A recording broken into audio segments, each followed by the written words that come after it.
वैसे जरूरी नहीं है, लेकिन वीडियो को लाइक या फिर डिसलाइक करने की कोशिश जरूर किया करें। तो जैसे इस मूवी का स्टार्ट होता है, हमें मूवी का मेन कैरेक्टर सियोंग दिखाया जाता है और उसकी बेटी का बर्थडे होता है। इसीलिए सियोंग की मदर उसे कुछ पैसे देती है ताकि वो अपनी बेटी को डिनर पर ले जा सके। लेकिन अब सियोंग को और पैसों की जरूरत होती है, तो इसीलिए वो अपनी मदर का एटीएम कार्ड चुरा लेता है। इसके बाद वो अपनी मदर के सारे पैसे चुरा लेता है और पैसों को वो लगा देता है हॉर्स राइडिंग में, और इस गेम में वो 4 मिलियन वॉन जीत जाता है। अब सियोंग ने एक कंपनी से बहुत सारे पैसे उधार ले रखे थे, तो इसीलिए वही लोग उसके पीछे पड़ जाते हैं। इसके बाद वो सियोंग को पकड़ ही लेते हैं और वो उसे काफी मारते हैं। और जब सियोंग उनके पैसे लुटाने के लिए अपने पॉकेट्स चेक करता है, तो वो देखता है कि उसके पास तो पैसे हैं ही नहीं, यानी वो वाले पैसे जिसने हॉर्स राइडिंग में जीते थे। और तब उसे याद आता है कि जब वो इन लोगों से बचकर भाग रहा था तो वो एक लड़की से टकरा गया था, तो जरूर उसी लड़की ने ही उसकी जेब काट ली। अब क्योंकि सियोंग के पास पैसे तो होते ही नहीं, तो इसीलिए वो लोग उसे 1 महीने का और टाइम देते हैं जिसमें कि वो उनके पैसे लौटा दे। इसके बाद सियोंग कुछ पैसों का अरेंज करता है और अपनी बेटी को डिनर पर ले जाता है। इसके बाद सियोंग जल्दी से स्टेशन पर पहुंचता है, लेकिन अनलकीली उसकी ट्रेन तो मिस हो गई थी। और जब सियोंग वहां पर बैठकर ट्रेन के आने का वेट कर रहा था कि तभी अचानक से उसके पास एक आदमी आता है, और ये अननोन पर्सन था, यानी सियोंग उसके बारे में कुछ नहीं जानता था। फिर वो अननोन पर्सन सियोंग को कहता है कि मैं तुम्हारे साथ एक गेम खेलना चाहता हूँ। वो सियोंग को कहता है कि अगर तुम इस गेम में जीत गए तो मैं तुम्हें 1 लाख वॉन दूंगा। तब इतने सारे पैसों का सुनकर सियोंग ये गेम खेलने के लिए एग्री हो जाता है। इसके बाद सियोंग काफी मार खाने के बाद ये गेम जीत जाता है, यानी वो 1 लाख वॉन हासिल कर लेता है। इसके बाद वो अननोन पर्सन सियोंग को एक कार्ड देता है, ये कहते हुए कि अगर तुम और पैसे जीतना चाहते हो तो इस कार्ड पर जो नंबर लिखा हुआ है उस पर कांटेक्ट करना। इसके बाद सियोंग जब अपने घर जाता है तो उसकी मदर उसे कहती है कि तुम्हारी बेटी अगले साल अपने स्टेप फादर के साथ यूएस में शिफ्ट हो रही है। यहाँ पर हमें ये पता चलता है कि सियोंग की डिवोर्स हो गई है और उसकी वाइफ ने दूसरी शादी भी कर ली है। लेकिन सियोंग कभी भी ये नहीं चाहता था कि उसकी बेटी उससे दूर जाए, लेकिन उसे बहुत सारे पैसे चाहिए होते हैं अपनी बेटी की कस्टडी वापस लेने के लिए, तो इसीलिए सियोंग उस कार्ड वाले नंबर पर कॉल करता है। इसके बाद सियोंग को एक गाड़ी में लाया जाता है जहाँ पर और भी लोग थे, लेकिन फिर उन सारे लोगों को बेहोश कर दिया जाता है। और जब उन सब लोगों की आँख खुलती है तो वो खुद को एक फैसिलिटी में पाते हैं जहाँ टोटल 456 लोग थे, और वो वहाँ पर एज अ प्लेयर थे क्योंकि उन सबको एक यूनिफॉर्म भी पहनाया हुआ था। इस फैसिलिटी का होस्ट यानी लीडर एक आदमी था जो कि फ्रंट मैन था वहाँ पर, और वो सब पर नजर रख रहा था। अब यहाँ पर एक कॉमन चीज थी कि जितने भी लोगों को वहाँ पर लाया गया था उन सब ने कर्जे लिए हुए थे बहुत ज्यादा। सियोंग वहाँ पर प्लेयर नंबर 1 से मिलता है जो कि एक बूढ़ा आदमी था। उस बूढ़े आदमी को ब्रेन ट्यूमर था, यही वजह थी कि वो यहाँ पर आया था क्योंकि उसकी लाइफ तो वैसे भी खत्म ही होने वाली थी। इसके बाद वहाँ पर 2 प्लेयर्स जिनमें लड़की का नाम सैब्यूक और लड़के का नाम जेंग होता है, उनके बीच फाइट होती है। अब यहाँ पर सैब्यूक वही लड़की थी जो सियोंग के पैसे लेकर भाग गई थी, यानी उसी ने उसकी जेब काटी थी। सियोंग तो उसे देखते ही पहचान लेता है, इसीलिए वो अपने पैसे मांगने के लिए उसके पास जाता है। तभी वहाँ पर कुछ गार्ड्स आ जाते हैं जिन्होंने पिंक कलर का यूनिफॉर्म पहना था और उनके फेस अच्छी तरह से कवर्ड थे। गार्ड्स उन सभी प्लेयर्स को बताते हैं कि तुम्हें यहाँ पर टोटल 6 गेम्स खेलनी होंगी और जो इस गेम का विनर होगा उसे बहुत सारे पैसे मिलेंगे।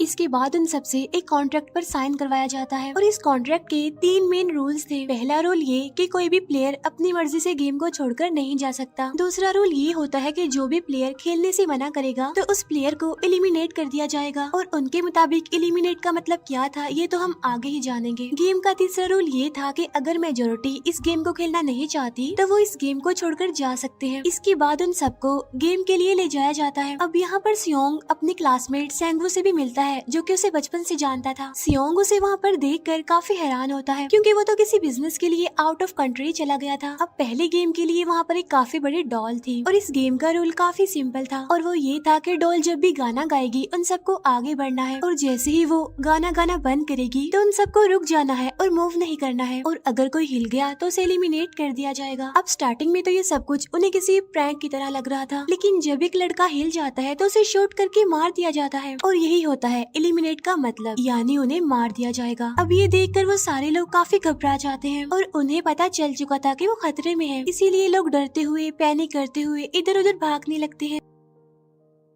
लेकिन अब क्योंकि गेम का रूल था इसीलिए जो भी हिलता है उसे मार दिया जाता है और जितने भी सर्वाइवर होते हैं वो किसी न किसी तरह इस गेम को कंप्लीट कर ही लेते हैं। लेकिन जो लोग मर जाते हैं उनकी डेड बॉडीज को वहाँ से ले जाया जाता है और अब 456 प्लेयर्स में से सिर्फ 255 ही रह गए थे। अब क्योंकि वो सारे प्लेयर्स इतना ज्यादा डर जाते हैं कि अब कोई भी गेम खेलना नहीं चाहता था। लेकिन जैसा कि रूल नंबर 3 था कि अगर मेजोरिटी चाहे तो वो ये गेम स्किप कर सकती है, तो इसीलिए उनका लीडर यानी फ्रंटमैन वोटिंग करवाता है। लेकिन इससे पहले उन्हें प्राइज मनी दिखाई जाती है यानी जो विनर को मिलेगी। लेकिन इन केस अगर कोई गेम को छोड़कर चला जाएगा तो ये सारे पैसे मरे हुए प्लेयर्स की फैमिलीज को मिल जाएंगे और ये prize money total 45 billion won होती है। इसके बाद वोटिंग करवाई जाती है जिसमें मेजोरिटी इस गेम को खेलना नहीं चाहती थी, तो इसीलिए गेम को यहीं पर स्टॉप कर दिया जाता है। लेकिन अगर कभी फ्यूचर में वो लोग चाहें तो इस गेम को रिज्वाइन कर सकते हैं। इसके बाद सभी लोगों को उनके घरों पर छोड़ दिया जाता है। नेक्स्ट डे सियोंग पुलिस स्टेशन जाता है और वहाँ पर वो पुलिस को सारी बात बता देता है। लेकिन उन लोगों को सियोंग की बातों पर यकीन नहीं होता और उल्टा वो लोग उसे पागल समझने लग जाते हैं। इसके बाद सियोंग उन्हें वही वाला कार्ड दिखाता है, लेकिन हैरान कर देने वाली बात तो ये है कि उस पर जो नंबर था वो रॉन्ग था। इसके बाद सियोंग जब घर जाता है तो उसकी मदर वहाँ पर नहीं होती। उधर सियोंग का क्लासमेट सेंगवू अपनी मदर को छुपकर देख रहा होता है और तभी वहाँ पर सियोंग भी आ जाता है। यहाँ पर सेंगवू अपसेट होते हुए सियोंग को बताता है कि मेरे ऊपर 6 बिलियन का कर्ज है। वो बताता है कि मैंने क्लाइंट्स के पैसे लेकर स्टॉक मार्जिन में लगा दिए थे, लेकिन अनलकीली वो सारे पैसे डूब गए। और तभी सियोंग के पास हॉस्पिटल से कॉल आती है। सियोंग की मदर का पाँव काफी इंजर्ड था, लेकिन डायबिटीज का ट्रीटमेंट ना होने की वजह से उनकी चोट और ज्यादा बढ़ गई। तब डॉक्टर सियोंग को बताते हैं कि तुम्हारी मदर का ट्रीटमेंट हो सकता है, लेकिन इसके लिए हमें इनका पाँव काटना होगा। लेकिन इस ऑपरेशन में बहुत सारे पैसे लगने वाले थे। लेकिन जाहिर सी बात है सियोंग के पास इतने पैसे तो होते नहीं। इवन उसने तो अपनी मदर के इंश्योरेंस के पैसे भी उड़ा दिए थे। तब इसीलिए सियोंग पैसे मांगने के लिए अपनी वाइफ के पास जाता है, लेकिन उसकी वाइफ उसे पैसे देने से इनकार कर देती है। फिर उसकी वाइफ अपने हस्बैंड को बताती है कि सियोंग आया था पैसे मांगने के लिए और तभी उसका हस्बैंड सियोंग को पैसे देने आता है। साथ साथ उसे ये भी कहता है कि मेरी फैमिली से दूर रहो। लेकिन सियोंग उसे मारने लगता है और तभी उसकी बेटी भी वहाँ पर आ जाती है। इसके बाद सियोंग का एक फ्रेंड अपने बॉस के पास पैसे मांगने जाता है, लेकिन उसका बॉस उसे पैसे देने से मना कर देता है, तो इसीलिए उन दोनों के बीच फाइट होने लगती है। इस फाइट के दौरान उसके बॉस का हाथ मशीन में आ जाता है, तो मौके का फायदा उठाकर सियोंग का फ्रेंड पैसे लेकर वहाँ से भाग जाता है। फिर इसके बाद सियोंग का फ्रेंड अपने घर आकर अपनी वाइफ को कहता है कि पहली फ्लाइट लो और जाओ यहाँ से। इसके बाद सईब्यूक एक एजेंट से मिलती है क्योंकि उसने अपनी मदर को नॉर्थ एरिया से साउथ एरिया में लाना था। सईब्यूक वही लड़की जिसने सियोंग की जेब काटी थी, लेकिन यहाँ अपनी मदर को लाने के लिए सईब्यूक को बहुत सारे पैसों की जरूरत थी। अब सईब्यूक का एक छोटा भाई भी होता है जिससे उसने प्रॉमिस किया होता है कि मैं मदर को जरूर ले आऊंगी। इसके बाद हमें एक ऑफिसर दिखाया जाता है और इस ऑफिसर का भाई कुछ टाइम से मिसिंग था, इसीलिए वो ऑफिसर अपने भाई के घर जाता है, जहाँ उसे पता चलता है कि उसका भाई तो पिछले कुछ दिनों से अपने घर पर भी नहीं आया। और जब वो ऑफिसर घर को चेक कर रहा होता है तो उसे एक कार्ड मिलता है वहाँ पर, और इस ऑफिसर ने सेम ऐसा ही कार्ड पुलिस स्टेशन में सियोंग के पास भी देखा था, तो इसीलिए वो ऑफिसर सियोंग के पास जाकर उससे इस बारे में पूछता है, लेकिन सियोंग उसे कुछ नहीं बताता। इसके बाद सियोंग जब अपने घर जाता है तो उसे वो कार्ड दोबारा मिल जाता है वहाँ पर। अब सियोंग डिसाइड करता है कि वो दोबारा से उस गेम को ज्वाइन करेगा, इसीलिए सभी प्लेयर्स को एक शिप के पास ले जाया जाता है। इधर ही वो ऑफिसर भी गाड़ियों का पीछा करते हुए उस शिप तक आ जाता है। वो एक गार्ड को मारकर उसे पानी में फेंक देता है। इसके बाद उन सभी प्लेयर्स को एक आइलैंड पर मौजूद फैसिलिटी में लाया जाता है। अब यहाँ पर उन्हें जरा भी अंदाजा नहीं था कि अगला गेम कौन सा होगा और उसे कैसे खेला जाएगा। इसके बाद वो लोग अपनी अलग अलग टीम्स बना लेते हैं। रात को सईब्यूक और उसकी फीमेल फ्रेंड वॉशरूम जाते हैं। यहाँ पर सईब्यूक गार्ड्स की नजरों से बचते हुए उस फैसिलिटी को एक्सप्लोर करने लगती है। तभी वो देखती है कि गार्ड्स बड़े बड़े बर्तनों में कुछ बना रहे हैं,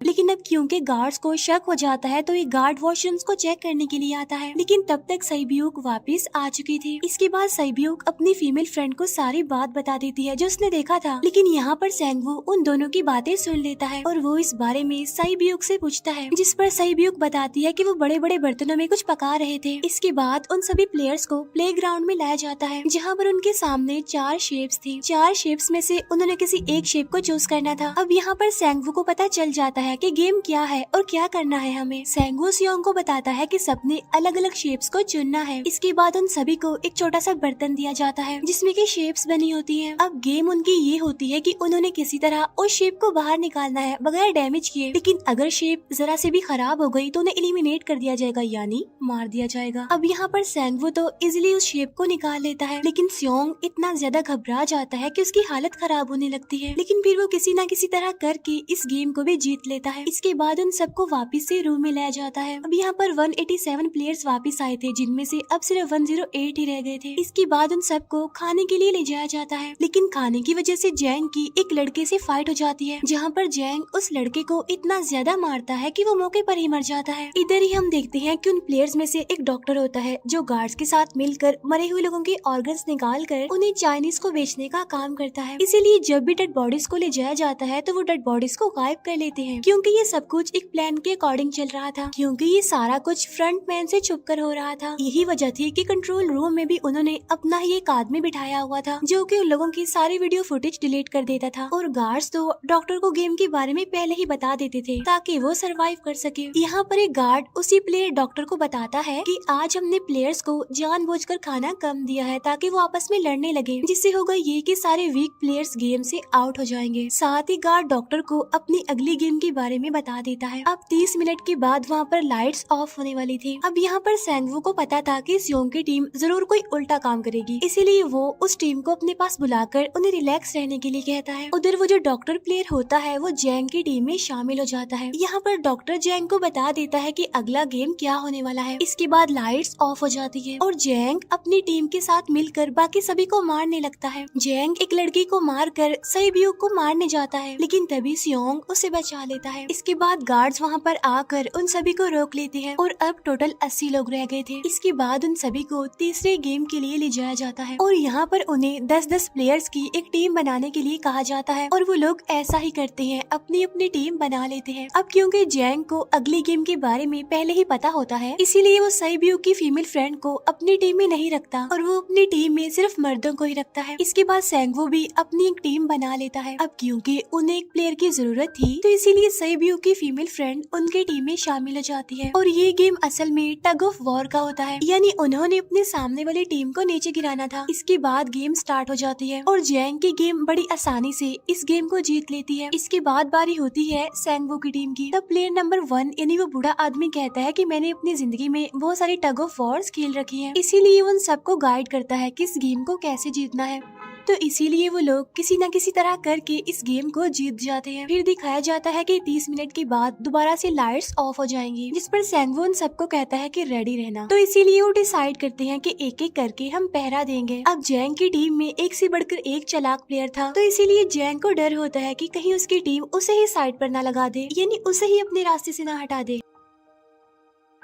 दूसरी तरफ डॉक्टर और गार्ड्स मिलकर डेड बॉडी की ऑर्गन्स निकाल रहे होते हैं और इन ऑर्गन्स को डिलीवर करने जाना था गार्ड नंबर 28 एंड 29। तब वो सभी एक डेड बॉडी के बारे में बातें करने लगती हैं जिसकी सिर्फ एक किडनी थी और वो उसे ज़ॉम्बी कह रहे थे। अब यहाँ पर जो गार्ड नंबर 29 था, यानी जिसने वो ऑर्गन्स डिलीवर करने जाने थे, वो कोई और नहीं बल्कि वो ऑफिसर था जो गार्ड के बेस में वहाँ पर आया था। और ये सब बातें सुनकर उसे शक होता है कि शायद ये लोग मेरे भाई की बात कर रहे हैं, क्योंकि उसकी भी एक ही किडनी थी। इसके बाद नंबर 28 और 29 यानी वो ऑफिसर ऑर्गन्स को डिलीवर करने के लिए चले जाते हैं। रास्ते में वो ऑफिसर नोटिस करता है कि टनल में तो बॉम्ब लगा हुआ है। तब नंबर 28 उसे बताता है कि जब हम यहाँ से बाहर निकलेंगे तो इस जगह को ब्लास्ट कर दिया जाएगा। अब यहाँ पर वो ऑफिसर नंबर 28 से और इन्फॉर्मेशन लेने की कोशिश करता है, इसीलिए नंबर 28 को उस पर डाउट होने लगता है, इसीलिए वो उस ऑफिसर को अपना फेस दिखाने के लिए कहता है। अब यहाँ पर वो ऑफिसर अपना फेस भी दिखा देता है, साथ साथ वो नंबर 28 पर गन पॉइंट भी कर देता है। साथ साथ वो ऑफिसर उससे एक किडनी वाले आदमी के बारे में पूछता है कि वो कौन है जिसे तुम ज़ॉम्बी कहते थे, जिस पर वो नंबर 28 उससे कहता है कि वो तो एक लड़की थी। अब यहाँ पर नंबर 28 उस ऑफिसर को कहता है कि तुम लीडर के रूम में जाकर सारी इन्फॉर्मेशन देख सकते हो, वहाँ पर सबका डाटा है। ये जानने के बाद वो ऑफिसर नंबर 28 को मार डालता है। उधर वो डॉक्टर गार्ड से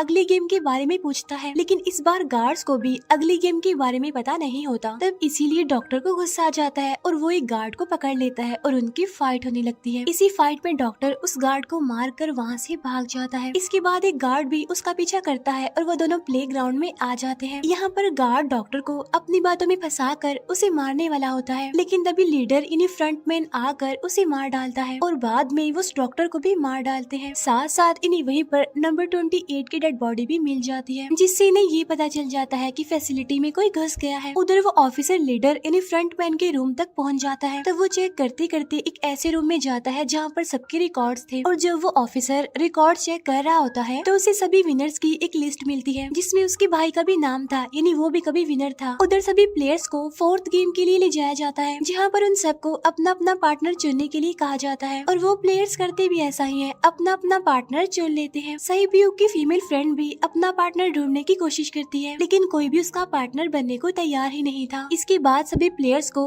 10-10 मार्बल्स दिए जाते हैं। असल में ये गेम ऐसी होती है कि एक प्लेयर को अपने पार्टनर से सारे मार्बल्स लेने होते हैं बगैर कोई जोर जबरदस्ती किए, और जो दूसरा पर्सन होगा यानी जिसके पास मार्बल्स नहीं होंगे उसे मार दिया जाएगा। फिर सैंगवू और सियोंग का फ्रेंड ऑड और इवन का गेम खेलते हैं, जिसमें कि उन्होंने गेस करना था कि सामने वाले के हाथ में कितने मार्बल्स हैं। अब यहाँ पर सियोंग का फ्रेंड सैंगवू के सारे मार्बल्स जीत जाता है, जिसकी वजह से लास्ट में सैंगवू के पास सिर्फ एक ही मार्बल बचता है। अब क्योंकि सैंगवू को पता चल चुका था कि अब वो बच नहीं पाएगा, इसीलिए वो सियोंग के फ्रेंड को अपनी बातों में फंसा कर उसे ये यकीन दिलाता है कि अगर हम में से कोई भी हार गया तो हारे हुए लोगों का मैच दोबारा करवाया जाएगा। अब यहाँ पर सैंगवू धोखे से सियोंग के फ्रेंड के सारे मार्बल्स चेंज कर देता है। इसके बाद सैंगवू मार्बल्स लेकर गार्ड को दे देता है और वहाँ से बाहर चला जाता है, और जब सियोंग का फ्रेंड मार्बल्स चेक करता है तो वहाँ पर पत्थर होते हैं। उधर प्लेयर नंबर 1 यानी उस बूढ़े आदमी की हालत खराब हो रही थी, इसीलिए वो तो इधर उधर घूम रहा था, लेकिन सियोंग किसी तरह उसे खेलने के लिए एग्री कर लेता है। अब यहाँ पर वो दोनों यानी वो बूढ़ा आदमी और सियोंग भी इवन आउट खेलते हैं। अब इनमें से वो बूढ़ा आदमी सियोंग के सारे मार्बल्स जीत जाता है, लेकिन लास्ट राउंड में वो बूढ़ा आदमी भूल जाता है कि उसने क्या चूज किया था। तो यहाँ पर सियोंग उसे बातों में फंसा कर उसके सारे मार्बल्स ले लेता है, लेकिन यकीन मानिए कि वो बूढ़ा आदमी काफी चालाक था। उसने एक मार्बल अपने पास ही रखा हुआ था और वो दोबारा से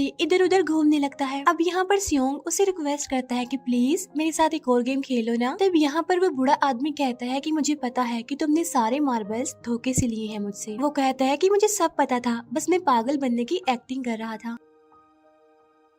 तभी सुनकर सियोंग को उस पर तरस आ जाता है और वो उसे ही सारे मार्बल्स दे देता है। उसके बाद सहीब्यूक और उसकी फीमेल फ्रेंड भी गेम खेल रहे होते हैं। उनकी गेम ये होती है कि जो मार्बल्स को दीवार के ज्यादा करीब फेंकेगा वो ही जीतेगा। पहले सहीब्यूक अपने मार्बल्स फेंकती है, लेकिन जब सहीब्यूक की फ्रेंड की बारी आती है तो वो अपने सारे मार्बल्स फेंक देती है। लेकिन जब सहीब्यूक ये देख लेती है तो वो अपने फ्रेंड को दोबारा फेंकने के लिए कहती है, जिस पर उसकी फ्रेंड कहती है कि नहीं सहीब्यूक, मैं बिल्कुल अकेली हूँ, मेरे पीछे तो कोई भी नहीं है, लेकिन अगर तुम्हें कुछ हो गया तो ये अच्छी बात नहीं है, तुम्हारे पीछे तुम्हारा छोटा भाई है, तुम्हारा वेट कर रहा है वो। और इसी वजह से सहीब्यूक की फ्रेंड को मार दिया जाता है। इसके बाद उन सबकी डेड बॉडीज को वहाँ से ले जाया जाता है। इसके बाद वो सब वापिस से रूम में आ जाते हैं। यहाँ पर जैंग देखता है कि सहीब्यूक की वो वाली फ्रेंड तो अभी तक जिंदा है, जो कि बड़ी आराम से बैठी हुई थी। अब यहाँ पर हमें पता चलता है कि सहीब्यूक की ये वाली फ्रेंड जैंग की भी फ्रेंड थी, लेकिन अब क्योंकि उन दोनों के बीच किसी बात को लेकर क्लैश चल रहा था तो इसीलिए जैंग की वो फ्रेंड उसे बुली करने लगती है। इसके बाद फ्रंटमैन को एक डेड बॉडी के पास उस ऑफिसर का आईडी कार्ड मिल जाता है। तभी फ्रंटमैन को पता चलता है कि उसके सारे वीआईपीज आ चुके हैं, तो इसीलिए फ्रंटमैन उन्हें लेने के लिए चला जाता है। फिर सारे वीआईपीज को उनके रूम में लाया जाता है। इसके बाद फ्रंटमैन वीआईपीज के आने के बारे में एक और आदमी को जाकर बताता है, और यही आदमी मेन होता है। और ये कौन होता है हम ये आगे जानेंगे। फिर नेक्स्ट डे उन सबको 5वें गेम के लिए लाया जाता है, जहाँ पर 1 से लेकर 16 तक नंबर पड़े होते हैं, और वो सभी प्लेयर्स अपना अपना नंबर ले लेते हैं। नंबर का मतलब ये था कि जो नंबर भी एक प्लेयर पर आएगा उसके मुताबिक उसकी बारी आएगी। अब यहाँ पर लास्ट में पहला और आखिरी नंबर रह जाता है, यानी 1 और 16। तो यहाँ पर सियोंग कंफ्यूज हो जाता है कि उसे कौन सा नंबर चूज करना चाहिए। अगर उसने पहला नंबर लिया तो वो फंसेगा और मरेगा, क्योंकि उसे नहीं पता कि गेम क्या है। और अगर लास्ट नंबर लेगा तो क्या पता उसकी बारी ही ना आए, टाइम कम रह जाए। और तभी वहाँ पर एक आदमी आ जाता है और वो सियोंग को कहता है कि मुझे पहला नंबर चाहिए, क्योंकि मैं अपनी जिंदगी में कभी भी फर्स्ट नंबर पर नहीं आया। फिर इसके बाद उन्हें गेमिंग रूम में लाया जाता है। अब इस गेम का रूल ये होता है कि दिए हुए टाइम में उन्हें ब्रिज की दूसरी साइड पर जाना है। अब इसके बीच में दो तरह के ग्लास लगे होते हैं, एक तो होता है आम ग्लास और एक होता है टेम्पर्ड ग्लास। आम ग्लास पर पाँव रखते ही वो टूट जाएगा और वो लोग नीचे गिर जाएंगे। इसके बाद गेम स्टार्ट हो जाता है और वो लोग एक एक करके मरने लगते हैं। फिर एक टाइम ऐसा आता है जब जैंग सबके सामने होता है और वो आगे ही नहीं बढ़ रहा होता। अब उनके पास एक ही रास्ता था, या तो वो आगे जाए या सारे ही मर जाएं। और तभी जैंग के सामने उसकी वही फ्रेंड आ जाती है जो उसे बुली कर रही थी, और वो जैंग को कहती है कि मैंने तुम्हें कहा था कि जिस दिन तुमने मुझे धोखा दिया मैं तुम्हें मार दूंगी। इसके बाद वो जैंग को पकड़ लेती है और उसे लेकर नीचे कूद जाती है, जिसकी वजह से उन दोनों की मौत हो जाती है। अब वहाँ पर एक आदमी था जो कि ग्लास कंपनी में काम करता था और उसे पता था कि टेम्पर्ड ग्लास कौन सा है, लेकिन जब फ्रंट मैन को इस बात का पता चल जाता है तो वो लाइट्स ऑफ करवा देता है ताकि वो ग्लास को पहचान ही ना पाए। अब लास्ट में एक ही स्टेप बचता है और उनके पास तो टाइम ही नहीं था, इसीलिए सेंगवू उस आदमी को धक्का दे देता है। तो यहाँ पर सेंगवू, सियोंग और सैब्यूक ब्रिज को पार कर लेते हैं, लेकिन ग्लास टूटने की वजह से उन्हें काफी चोट लग जाती है, खास तौर पर सैब्यूक को।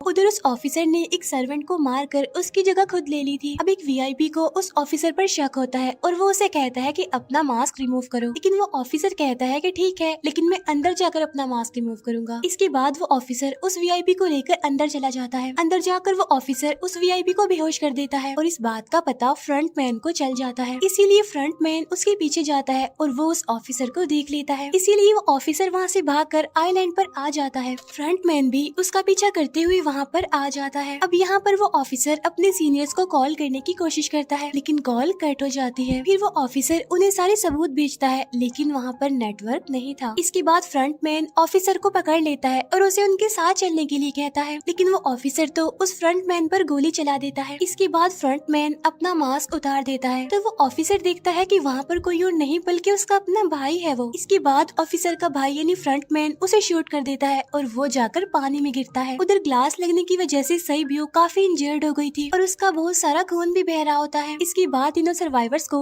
डिनर के लिए ले जाया जाता है और उनके पास एक एक नाइफ भी रख दिया जाता है, मतलब रात में उन तीनों में से कोई भी एक दूसरे को मार देगा। तभी सियोंग नोटिस करता है कि सैब्यूक की हालत काफी खराब है, इसीलिए वो सैब्यूक को कहता है कि फिक्र मत करो, हम दोनों साथ हैं और इस गेम में हम दोनों मिलकर सेंगवू को हरा देंगे। इसके बाद हम दोनों यहाँ से बाहर निकल जाएंगे और पैसों को आधा आधा डिवाइड कर लेंगे। सैब्यूक उसे बताती है कि मेरा एक छोटा भाई है जिसे मैं ऑर्फनेज में छोड़कर आई हूँ, और अगर हम दोनों में से कोई भी जिंदा बचकर बाहर जाएगा तो उसे उन दोनों की फैमिलीज का ख्याल रखना होगा। अब सैब्यूक की हालत काफी खराब थी, उसे डॉक्टर की जरूरत थी, इसीलिए सियोंग कोई मदद लाने के लिए जाता है, लेकिन जब तक वो वापस आता है तब तक सेंगवू सैब्यूक को मार चुका था। फिर नेक्स्ट डे उन दोनों को गेम नंबर 6 यानी लास्ट गेम के लिए ले जाया जाता है। गेम का रूल बड़ा ही सिंपल था कि मार दो या मर जाओ, और इस गेम का नाम होता है स्क्विड गेम। इसके बाद गेम स्टार्ट हो जाती है और उन दोनों के बीच काफी फाइट होती है, लेकिन लास्ट में सेंगवू की हालत खराब होने लगती है। तभी सियोंग कहता है कि मैं इस गेम को रोकना चाहता हूँ, और तभी सियोंग सेंगवू को उसके साथ चलने के लिए कहता है, लेकिन सेंगवू तो अपने आप को ही मार डालता है, जिसकी वजह से सियोंग गेम जीत जाता है। फिर फ्रंट मैन सियोंग को कहता है कि तुम बहुत अच्छा खेले, लेकिन मुझे इसकी उम्मीद नहीं थी। इसके बाद सियोंग को